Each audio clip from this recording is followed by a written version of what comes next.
Rampur jail के बंदियों में बड़ा श्री राम का आकर्षण। बंदी जेल प्रशासन से मांग रहे हैं रामायण व रामचरितमानस। परिस्थितियां भले ही सलाखों के पीछे ले आई हो, पर प्रधानमंत्री मोदी के हाथों अयोध्या में हुए राम मंदिर प्राण प्रतिष्ठा के बाद रामपुर जेल के बंदी अध्यात्म की राह पर चल पड़े हैं। बंदी अब पढ़ने के लिए जेल प्रशासन से गीता और रामचरितमानस की मांग कर रहे हैं।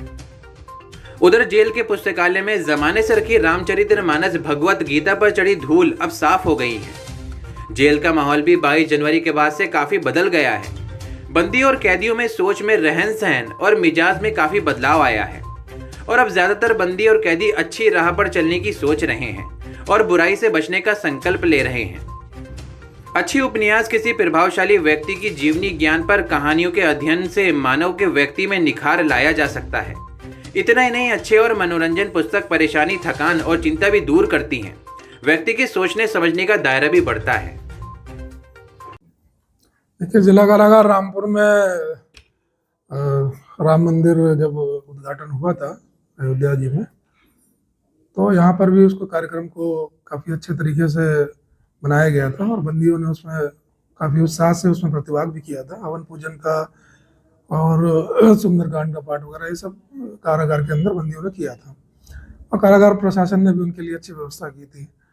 और उसके बाद से जो है कि कार्यक्रम इतने अच्छे तरीके से संपन्न हुआ कि बंदियों में उस कार्यक्रम के बाद से फिर काफ़ी अभिरुचि उत्पन्न हुई है।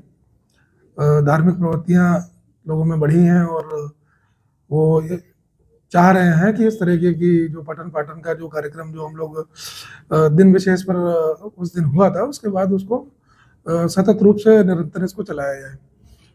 तो यहाँ पर उसी रुचि की मैं बात करूँ तो जो है कि बंदियों जो है कि अब इनको ये अपेक्षा है कि इनको जो ये धार्मिक पुस्तकें हैं, रामचरितमानस, रामायण और बाकी हैं, तो उनकी अपेक्षा है कि उनको अधिक संख्या में कारागार प्रशासन के माध्यम से उनको उपलब्ध कराएं।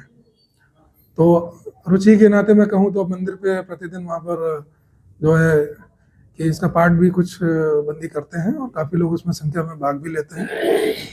और इसके अतिरिक्त जो कारागार प्रशासन ने बंदियों की रुचि को देखते हुए जो है बाहर के कुछ समाज सेवियों से भी इसका अनुरोध किया है कि इनके लिए जो इस प्रकार की पुस्तकें और साहित्य हैं उसको उपलब्ध करवाएं, ताकि इनको उनकी अपेक्षा के अनुरूप हम एक जो है धार्मिक प्रवृत्ति को उनकी जो है बढ़ा सकें।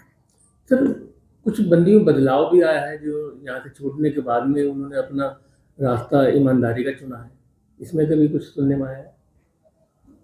जी, अब इसका प्रयास तो कारागार प्रशासन और जो हमारे कारागार विभाग का नाम है कारागार प्रशासन और सुधार सेवाएं हैं, तो एक जेल के अंदर बंदी जब निवृत्त होते हैं तो हम लोगों की एक नैतिक जिम्मेदारी भी होती है कि उनको हम लोग अच्छी प्रवृत्तियों की ओर उन्मुख करें।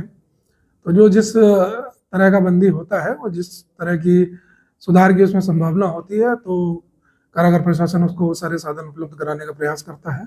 जो लोग धार्मिक हैं उनको उनके धर्म के हिसाब से उनके पूजन और पठन पाठन की व्यवस्था भी की जाती है हमारे द्वारा। और जो अन्य विषय में रुचि रखते हैं किसी तरह की स्किल सीखने में, और तो उनको उसकी भी व्यवस्था की जाती है।